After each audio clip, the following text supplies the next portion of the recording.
कभी सोचा है जिस बच्चे के लिए दो लोग लड़ते हैं उसी बच्चे की वजह से एक दिन वो फिर साथ भी आ सकते हैं। तुम हमेशा यही करती हो। क्योंकि तुम कभी नहीं सुनते। बस करो ये सब। तुम बदल जाओगे कभी?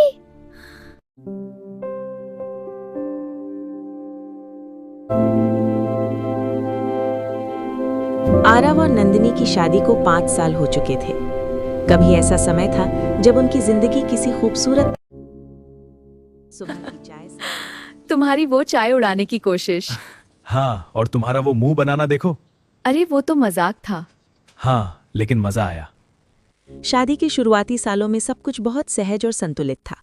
आरव अपनी नौकरी में ठीक ठाक व्यस्त रहता था, लेकिन फिर भी नंदिनी के लिए समय निकाल लेता था। नंदिनी भी घर को बहुत प्यार से संभालती थी। जब आरुष का जन्म हुआ तो उनकी खुशियों में जैसे 4 चांद लग गए। वो छोटा सा बच्चा उनके रिश्ते की सबसे प्यारी कड़ी बन गया था।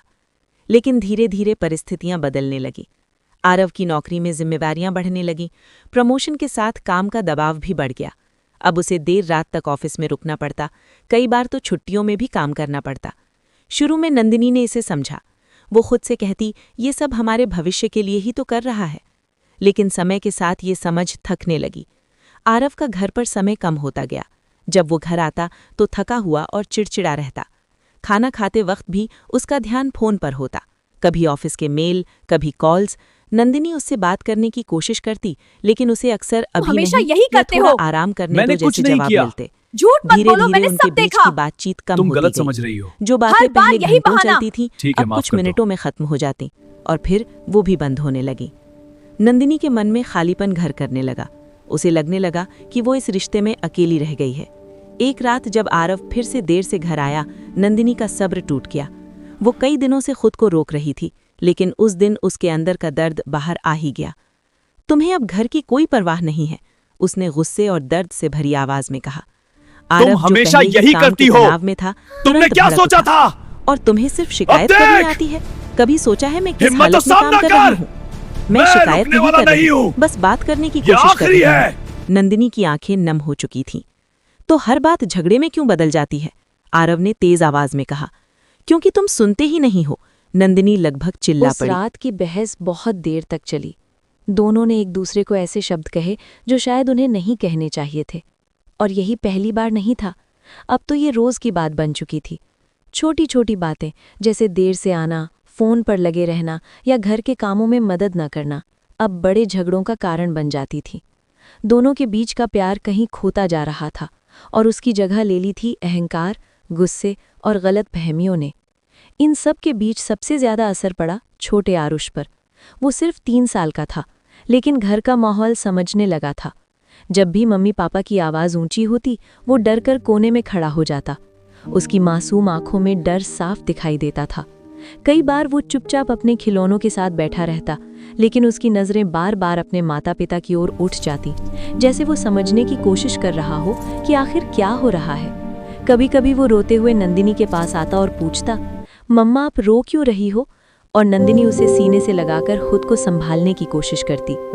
एक दिन स्थिति इतनी बिगड़ गई कृपया मुझे कि अकेला नंदिनी छोड़ का दो। धैर्य पूरी तरह मैं खत्म और हो सह गया। नहीं सकती। उस दिन भी बात ये एक आंसू छोटी सी देखो। बात से शुरू हुई थी, लेकिन कुछ ही देर में वो एक बड़े झगड़े में बदल गई। अब और नहीं सह सकती मैं, नंदिनी ने दृढ़ आवाज में कहा। मुझे तलाक चाहिए।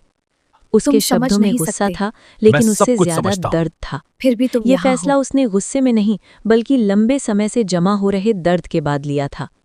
आरव कुछ पल के लिए चुप रह गया। शायद उसे उम्मीद नहीं थी कि बात यहाँ तक पहुँच जाएगी, लेकिन उसका अहंकार उसके सामने आ गया। ठीक है, उसने ठंडे स्वर में कहा, अगर यही चाहती हो तो मुझे भी कोई फर्क नहीं पड़ता। उस एक पल में उन्होंने अपनी पूरी जिंदगी का फैसला कर लिया, बिना ये सोचे कि इसका असर क्या होगा, खासकर उनके बेटे पर। कुछ ही महीनों में कोर्ट में केस चला। दोनों ने अपने अपने वकील किए। जो लोग कभी एक दूसरे के बिना नहीं रह सकते थे, अब एक दूसरे के खिलाफ खड़े थे। रिश्ते की सारी यादें, सारे वादे, सब कागजों के ढेर में कहीं खो गए। आखिरकार तलाक हो गया। कस्टडी नंदिनी को मिली। कोर्ट के फैसले के बाद जब वो आरुष को लेकर घर छोड़ने लगी तो माहौल बहुत भारी था। आरव दरवाजे पर खड़ा था। उसका चेहरा शांत था, लेकिन अंदर से वो टूट चुका था। उसने एक बार आरुष को गोद में लिया। पापा, आरुष ने मासूमियत से कहा, जैसे उसे समझ ही ना हो कि क्या हो रहा है। उस एक शब्द ने आरव के दिल को अंदर तक हिला दिया। उसकी आंखें भर आईं, लेकिन उसने खुद को संभाल लिया। शायद वो अपने आंसू दिखाना नहीं चाहता था। नंदिनी ने बिना पीछे देखे दरवाज़ा खोला और बाहर निकल गई। उसके कदम तेज थे, लेकिन दिल भारी था। वो जानती थी कि वो सही कर रही है, लेकिन ये भी सच था कि वो सब कुछ पीछे छोड़ रही है। दरवाज़ा बंद हुआ और उसी के साथ एक पूरा परिवार बिखर गया। उस दिन सिर्फ एक रिश्ता नहीं टूटा था, एक घर, एक सपना और एक मासूम बचपन भी टूट गया था। तलाक के बाद आरव की जिंदगी जैसे एकदम खाली हो गई थी। वही घर, वही दीवारें, वही फर्नीचर, सब कुछ पहले जैसा ही था, लेकिन फिर भी सब कुछ बदल चुका था। उस घर में अब आवाज़ें नहीं गूंजती थीं, सिर्फ सन्नाटा था। पहले जहाँ हंसी, बातचीत और छोटे छोटे झगड़ों की आवाज़ें आती थीं, अब वहाँ खामोशी पसरी रहती थी। डाइनिंग टेबल पर अब सिर्फ एक ही प्लेट लगती थी। पहले वहीं 3 प्लेटें सजती थी, एक आरव की, एक नंदिनी की और एक छोटे आरुष की। खाना खाते वक्त ये आरुष खाना की बहुत शरारतें, अच्छा उसकी है। बातें और हाँ, नंदिनी की तुम्हारी हल्की हंसी डांट, सबसे ये अच्छी सब है। उस घर की रौनक थी। बिल्कुल सही लेकिन अब कहा। आरव चुपचाप खाना खाता और जल्दी उठ जाता, जैसे उस टेबल पर बैठना भी उसे भारी लगने लगा हो। कमरे में अब कोई खिलौने बिखरे नहीं होते थे। पहले हर कोने में आरुष के खिलौने पड़े रहते थे, कार, टेडी, छोटे छोटे ब्लॉक्स। कई बार आरव उन पर पैर रखकर ठोकर खा जाता और फिर गुस्से में कुछ बोल देता, लेकिन आज वही बिखरे हुए खिलौने उसे याद आने लगे थे। अब फर्श साफ था, लेकिन उस सफाई में एक अजीब सा खालीपन था। और सबसे ज्यादा जो उसे महसूस होता था, अब पापा कहकर कोई नहीं बुलाता था। पहले जैसे ही वो घर में कदम रखता, आरुष दौड़कर उसके पास आता और उसकी टांगों से लिपट जाता। पापा आ गए। उसकी वो मासूम आवाज़ अब सिर्फ याद बनकर रह गई थी। कई बार आरव दरवाज़ा खोलते ही अनजाने में ठहर जाता, जैसे उसे उम्मीद हो कि अभी कोई दौड़ता हुआ आएगा, लेकिन हर बार उसे सिर्फ सन्नाटा ही मिलता। लेकिन इन सब के बावजूद उसका अहंकार उसे सच्चाई स्वीकार करने नहीं दे रहा था। वो खुद को समझाने की कोशिश करता, ठीक ही हुआ, हर रोज़ के झगड़ों से तो अच्छा है ये सन्नाटा। वो अपने फैसले को सही साबित करने के लिए हर तर्क देता, लेकिन दिल के किसी कोने में वो जानता था कि ये सन्नाटा उसकी अपनी बनाई हुई सज़ा है। कई बार वो रात को देर तक जागता रहता, फ़ोन हाथ में होता लेकिन ध्यान कहीं और। वो नंदिनी और आरुष की पुरानी तस्वीरें देखता, फिर अचानक गुस्से में फ़ोन रख देता। अब इन सब का कोई मतलब नहीं, वो खुद से कहता, लेकिन उसकी आंखों में छुपा दर्द उसकी बातों का साथ नहीं देता था। दूसरी तरफ नंदिनी की जिंदगी भी बिल्कुल आसान नहीं थी। उसने भले ही तलाक का फैसला लिया था, लेकिन उसके बाद की जिंदगी ने उसे हर दिन एक नई चुनौती दी। एक अकेली माँ बनना, वो भी बिना किसी सहारे के। जितना आसान सुनने में लगता था, उतना था नहीं। उसे अब दोहरी जिम्मेदारी निभानी थी, एक तरफ नौकरी, दूसरी तरफ आरुष की देखभाल। सुबह जल्दी उठना, उसे तैयार करना, स्कूल भेजना, फिर खुद काम पर जाना। उसका हर दिन भाग दौड़ में गुजरता था। थकान इतनी होती कि रात को बिस्तर पर गिरते ही नींद आ जाती, लेकिन दिमाग फिर भी शांत नहीं होता। आरुष अक्सर मासूमियत से पूछता, मम्मी पापा कब आएंगे? ये सवाल नंदिनी के दिल को चीर देता था। वो कुछ पल के लिए चुप हो जाती, फिर किसी तरह मुस्कुरा कर कहती, पापा काम पर गए हैं। लेकिन उसे खुद पता था कि ये जवाब सिर्फ एक बहाना है। हर बार झूठ बोलना उसे अंदर से तोड़ देता था। धीरे धीरे आर्थिक दबाव भी बढ़ने लगा। उसकी नौकरी छोटी थी और खर्चे बड़े। किराया देना, आरुष की स्कूल फीस, रोज़मर्रा का खर्च, दवाइयाँ, हर महीने जैसे एक जंग होती थी। वो हर खर्च सोच समझ कर करती, लेकिन फिर भी पैसे कम पड़ जाते। कई रातें ऐसी होती थीं जब नंदिनी खुद भूखी सो जाती, लेकिन आरुष को भरपेट खाना खिला देती। वो उसके सामने कभी अपनी परेशानी जाहिर नहीं करती थी। उसके लिए वो हमेशा एक मजबूत माँ बनी रहती। लेकिन जब वो सो जाता, तब नंदिनी चुपचाप आंसू बहाती। एक दिन स्थिति और भी मुश्किल हो गई। आरुष को तेज बुखार हो गया। उसका छोटा सा शरीर तप रहा था और वो बार बार मम्मी कहकर रो रहा था। नंदिनी का दिल घबरा गया। वो तुरंत उसे लेकर अस्पताल भागी। अस्पताल की ठंडी दीवारें और डॉक्टरों की भागदौड़ के बीच वो अकेली खड़ी थी। डॉक्टर ने दवाइयाँ लिखीं और कुछ टेस्ट कराने को कहा। जब वो बिल काउंटर पर पहुंची और रकम सुनी तो उसके होश उड़ गए। उसके पास इतने पैसे नहीं थे। उसने अपना पर्स बार बार देखा, जैसे शायद कहीं से पैसे निकल आएंगे, लेकिन सच सामने था। वो उस बिल को भरने में असमर्थ थी। उसने कई लोगों को फ़ोन किया, पुराने जान पहचान वाले, रिश्तेदार, यहाँ तक कि कुछ सहकर्मियों को भी। लेकिन किसी ने मदद के लिए हाथ नहीं बढ़ाया। किसी ने बहाना बनाया, किसी ने फ़ोन उठाना ही ज़रूरी नहीं समझा। उस पल नंदिनी को एहसास हुआ कि इस दुनिया में अकेले लड़ना कितना मुश्किल है। उस रात अस्पताल के एक कोने में बैठी उसने पहली बार खुद को पूरी तरह कमज़ोर महसूस किया। उसकी आंखों से आंसू रुकने का नाम नहीं ले रहे थे। उसने आरुष को अपनी गोद में लिया और चुपचाप उसके माथे पर हाथ फेरती रही। उसके मन में एक सवाल बार बार उठ रहा था, क्या मैंने सही फैसला लिया था? क्या वो थोड़ी और कोशिश कर सकती थी? क्या वो अपने रिश्ते को बचा सकती थी? क्या आरुष के लिए वो सब सह लेना चाहिए था? लेकिन इन सवालों का कोई जवाब नहीं था। अब बहुत देर हो चुकी थी। उसने जो रास्ता चुना था अब उसे उसी पर चलना था, चाहे वो कितना भी कठिन क्यों ना हो।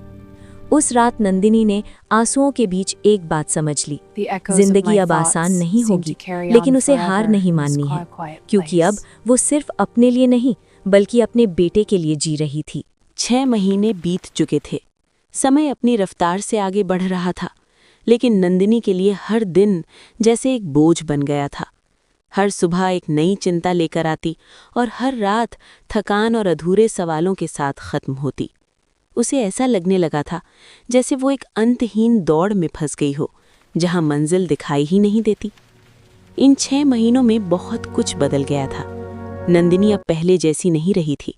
उसकी आंखों के नीचे गहरे काले घेरे बन चुके थे, चेहरा थकान से भरा रहता और उसकी मुस्कान जैसे कहीं खो गई थी। वो अब मुस्कुराती तो थी, लेकिन वो मुस्कान दिल से नहीं, सिर्फ अपने बेटे को हिम्मत देने के लिए होती थी। आरुष की हालत भी उसे हर दिन और ज़्यादा तोड़ रही थी। वो बार बार बीमार पड़ जाता, कभी बुखार, कभी कमज़ोरी, कभी भूख न लगना। उसका छोटा सा शरीर जैसे सबको झेल नहीं पा रहा था। हर बार जब वो बीमार पड़ता, नंदिनी का दिल डर से भर जाता। उसे लगता जैसे वो अपने बच्चे को धीरे धीरे कमज़ोर होते हुए देख रही है और कुछ कर नहीं पा रही। एक दिन आखिरकार डॉक्टर ने साफ शब्दों में कह दिया, उसे बेहतर देखभाल और एक स्थिर माहौल चाहिए। बार बार की बीमारी उसके लिए ठीक नहीं है। डॉक्टर की ये बात सुनकर नंदिनी कुछ पल के लिए बिल्कुल चुप हो गई। वो समझ रही थी कि डॉक्टर सही कह रहे हैं, लेकिन ये सच उसके लिए स्वीकार करना आसान नहीं था।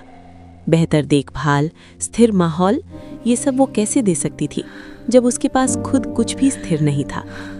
उसके पास न पर्याप्त पैसे थे, न इतना समय कि वो हर पल आरुष के साथ रह सके, और न ही कोई ऐसा सहारा जिस पर वो भरोसा कर सके। हर दिन वो खुद को मजबूत दिखाने की कोशिश करती, लेकिन अंदर से वो टूट रही थी। उसके अंदर एक गहरा युद्ध चल रहा था। एक तरफ उसका माँ का दिल था, जो हर हाल में अपने बच्चे को अपने पास रखना चाहता था।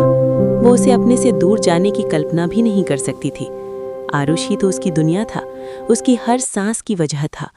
लेकिन दूसरी तरफ उसकी मजबूरी खड़ी थी, जो उसे बार बार ये एहसास दिला रही थी कि शायद वो अकेले ये सब संभाल नहीं पाएगी। वो जितनी भी कोशिश कर ले, लेकिन हालात उसके हाथ से निकलते जा रहे थे। हर रात वो इन दोनों भावनाओं के बीच झूलती रहती। कभी उसे लगता कि वो सब संभाल लेगी, और अगले ही पल उसे अपनी कमजोरी का एहसास होने लगता। उस रात उसने पूरी रात जाग कर बिताई। कमरे में हल्की सी रोशनी थी, बाहर सन्नाटा पसरा हुआ था। नंदिनी बिस्तर पर बैठी थी और आरुष उसके सीने से लगा हुआ था। वो गहरी नींद में था, लेकिन उसका शरीर अभी भी हल्का सा तप रहा था। नंदिनी धीरे धीरे उसके सिर पर हाथ फेर रही थी। उसकी आंखों से आंसू चुपचाप बह रहे थे, लेकिन वो आवाज़ नहीं कर रही थी। वो अपने बेटे की नींद खराब नहीं करना चाहती थी। उसके दिमाग में अनगिनत सवाल घूम रहे थे। क्या मैं अच्छी माँ हूँ? क्या मैं अपने बच्चे के लिए सही कर रही हूँ? क्या मेरे फैसले ने उसे इस हालत में ला दिया? इन सवालों का कोई जवाब नहीं था, लेकिन उनका बोझ उसे अंदर से कुचल रहा था। तभी अचानक नींद में ही आरुष ने धीमी आवाज में कहा, मम्मी, पापा के पास चलेंगे? ये सुनकर जैसे समय कुछ पल के लिए रुक गया। नंदिनी का दिल एकदम से टूट गया। उसने कभी नहीं सोचा था कि उसका बच्चा इस तरह अपने पिता को याद करेगा। वो जानती थी कि आरुष छोटा है, लेकिन उसके दिल में अपने पिता के लिए प्यार अब भी उतना ही सच्चा था। उस एक मासूम सवाल ने नंदिनी के अंदर छुपे सारे जख्म खोल दिए। उसकी आंखों से आंसू और तेजी से बहने लगे। उसने आरुष को और कसकर अपने सीने से लगा लिया, जैसे वो उसे कभी खुद से दूर नहीं होने देना चाहती। लेकिन उसी पल उसके मन में एक सच्चाई ने जन्म लिया। शायद वो अपने बेटे को वो सब नहीं दे पा रही थी जिसकी उसे ज़रूरत थी। शायद उसे अपने अहंकार, अपने दर्द से ऊपर उठकर सोचना होगा, सिर्फ आरुष के लिए। सुबह होते होते नंदिनी ने एक फैसला कर लिया था। ये फैसला आसान नहीं था, लेकिन ज़रूरी था। वो आरुष को लेकर आरव के घर जाएगी। उसने खुद को आईने में देखा। उसकी आंखें सूजी हुई थीं, चेहरा थका हुआ था, लेकिन उसमें एक अजीब सी दृढ़ता भी थी। उसने गहरी सांस ली, जैसे खुद को हिम्मत दे रही हो। आरुष को तैयार करके उसने उसे अपनी गोद में लिया और घर से बाहर निकल गई। हर कदम उसके लिए भारी था, लेकिन वो रुकना नहीं चाहती थी। जब वो आरव के घर के पास पहुंची तो उसका दिल तेजी से धड़कने लगा। उसके कदम अपने आप धीमे पड़ गए। दरवाजे तक पहुंचते पहुंचते उसके पैर कांपने लगे। उसके मन में हजारों सवाल उठ रहे थे। क्या वो दरवाज़ा खोलेगा? क्या वो आरुष को अपने पास रखेगा? क्या वो मुझे दोष देगा? क्या वो मुझे फिर से ठुकरा देगा? हर सवाल उसके डर को और बढ़ा रहा था। कुछ पल के लिए वो दरवाजे के सामने खड़ी रह गई। उसने दरवाजे को देखा, जैसे वो सिर्फ लकड़ी का नहीं, बल्कि उसके फैसले की सबसे बड़ी परीक्षा हो। उसने पीछे मुड़कर देखने का सोचा, लेकिन फिर खुद को रोक लिया। अब वापस जाने का कोई मतलब नहीं था। उसने अपनी सारी हिम्मत जुटाई, आंखें बंद की और एक गहरी सांस ली। फिर धीरे से उसने हाथ उठाया और दरवाजे की घंटी बजा दी। उस एक आवाज़ के साथ उसकी जिंदगी एक नए मोड़ पर आ खड़ी हुई थी। दरवाज़ा खुला। सामने आरव खड़ा था। वही चेहरा, वही आंखें, लेकिन उनमें अब पहले जैसी कठोरता नहीं थी, जैसे इन 6 महीनों ने उसे भी बदल दिया था। वो कुछ पल के लिए दरवाजे पर ही ठिठक गया। उसे शायद उम्मीद नहीं थी कि सामने नंदिनी खड़ी होगी, और वो भी इस तरह। दोनों की आंखें मिली और समय जैसे वहीं रुक गया। उन नज़रों में 6 महीने का दर्द था, अधूरे सवाल थे, गुस्सा था और सबसे ज्यादा पछतावा था। ऐसा लगा जैसे बिना कुछ कहे ही दोनों एक दूसरे से बहुत कुछ कह रहे हों। आरव की नज़र तुरंत नीचे गई और वो आरुष पर टिक गई। छोटा सा आरुष, नंदिनी की गोद में, कमजोर सा, पीला चेहरा, थकी हुई आंखें। वो पहले जैसा चंचल नहीं दिख रहा था। पापा, आरुष ने बहुत धीमी कमजोर आवाज में कहा।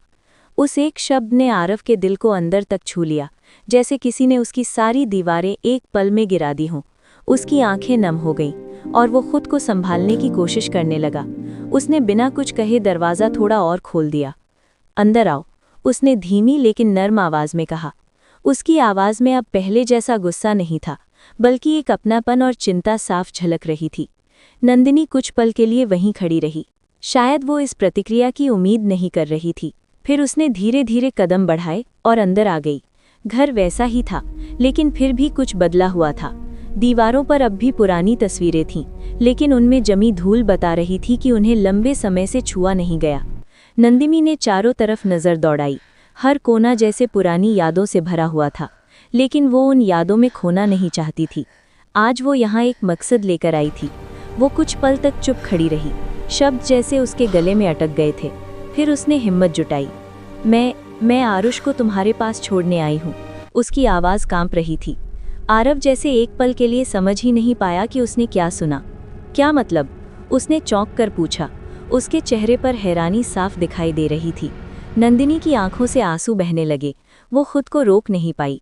मैं अब इसे अच्छे से संभाल नहीं पा रही। इसकी तबीयत भी ठीक नहीं रहती, बार बार बीमार पड़ जाता है, और मेरे पास इतने पैसे भी नहीं हैं। हर शब्द के साथ उसका दर्द और गहरा होता जा रहा था। मैंने बहुत कोशिश की, सच में, लेकिन अब मुझसे नहीं हो रहा। कमरे में एक भारी सन्नाटा छा गया। आरव कुछ पल के लिए बिल्कुल चुप हो गया। उसके पास कहने के लिए शब्द नहीं थे। उसने धीरे से हाथ बढ़ाया और आरुष को अपनी गोद में ले लिया। जैसे ही आरुष उसके सीने से लगा, उसने अपनी छोटी छोटी बाहों से आरव को पकड़ लिया, जैसे वो उसी पल का इंतजार कर रहा था। आरव की आंखों से एक आंसू गिर पड़ा। उसने अपने बेटे को और कसकर सीने से लगा लिया। उस पल में न कोई गुस्सा था, न कोई शिकायत, सिर्फ एक पिता का प्यार था। कुछ देर तक वो कुछ नहीं बोला। वो बस अपने बेटे को महसूस करता रहा। फिर उसने धीरे से पूछा, तुमने पहले क्यों नहीं बताया? उसकी आवाज़ में अब कोई कठोरता नहीं थी, सिर्फ चिंता और हल्की सी शिकायत थी, जो प्यार से भरी हुई थी। नंदिनी ने सिर झुका लिया। वो उसकी आंखों में देखने की हिम्मत नहीं जुटा पा रही थी। अहंकार, शायद, उसने धीमी आवाज में कहा। ये शब्द सुनते ही जैसे सब कुछ साफ हो गया। आरव को अपने वो सारे शब्द याद आ गए जो उसने गुस्से में कहे थे। वो झगड़े, वो ताने, वो पल जब उसने भी नंदिनी को समझने की कोशिश नहीं की थी। उसने महसूस किया कि गलती सिर्फ एक की नहीं थी। दोनों अपने अपने अहंकार में इतने उलझ गए थे कि उन्होंने अपने रिश्ते को ही खो दिया। कुछ पल के लिए दोनों चुप रहे, लेकिन इस बार की खामोशी अलग थी। इसमें गुस्सा नहीं था, बल्कि समझ थी। दोनों की आंखों में पछतावा साफ दिखाई दे रहा था। आरव ने गहरी सांस ली और फिर नंदिनी की तरफ देखा। ये सिर्फ तुम्हारा बच्चा नहीं है, उसने धीरे से कहा। नंदिनी ने ऊपर देखा। उसकी आंखें अब भी आंसुओं से भरी थीं। हमारा है। ये सुनते ही नंदिनी अपने आंसू नहीं रोक पाई। वो वहीं खड़ी खड़ी रो पड़ी। इन शब्दों में सिर्फ जिम्मेदारी नहीं थी, बल्कि अपनापन था, एक स्वीकार था, और शायद एक नई शुरुआत की हल्की सी उम्मीद भी। उस दिन पहली बार दोनों ने अपने अहंकार को साइड में रखा। उन्होंने ये समझ लिया था कि रिश्ते अहंकार से नहीं, समझ और सहयोग से चलते हैं। वो पल छोटा था, लेकिन बहुत बड़ा भी, क्योंकि उसी पल दो टूटे हुए दिलों ने फिर से इंसान बनकर सोचना शुरू किया, ना कि सिर्फ अपने दर्द के हिसाब से। कमरे में अब भी खामोशी थी, लेकिन अब वो खामोशी भारी नहीं लग रही थी। उसमें एक सुकून था और शायद एक नई शुरुआत की आहट भी। वो जब पापा कहकर पुकारता तो आरव के चेहरे पर मुस्कान आ जाती, और जब वो मम्मी कहकर नंदिनी के गले लगता तो उसकी सारी थकान दूर हो जाती। अब ये सिर्फ एक परिवार नहीं था, बल्कि एक नई शुरुआत थी। एक ऐसी शुरुआत जो टूटने के बाद बनी थी, और शायद इसलिए पहले से ज्यादा मजबूत थी। आरव और नंदिनी दोनों ने अपनी गलतियों से सीखा था। उन्होंने समझ लिया था कि रिश्ते में प्यार जितना जरूरी है, उतना ही जरूरी है संवाद, धैर्य और एक दूसरे के लिए सम्मान। अब वे हर दिन को एक नए मौके की तरह जीते थे, एक मौका अपने रिश्ते को और बेहतर बनाने का। और इस बार वे जानते थे कि उन्हें क्या नहीं खोना है। उनकी कहानी फिर से शुरू हुई थी, लेकिन इस बार ज्यादा समझदारी के साथ, ज्यादा सच्चाई के साथ, और सबसे जरूरी, बिना अहंकार के।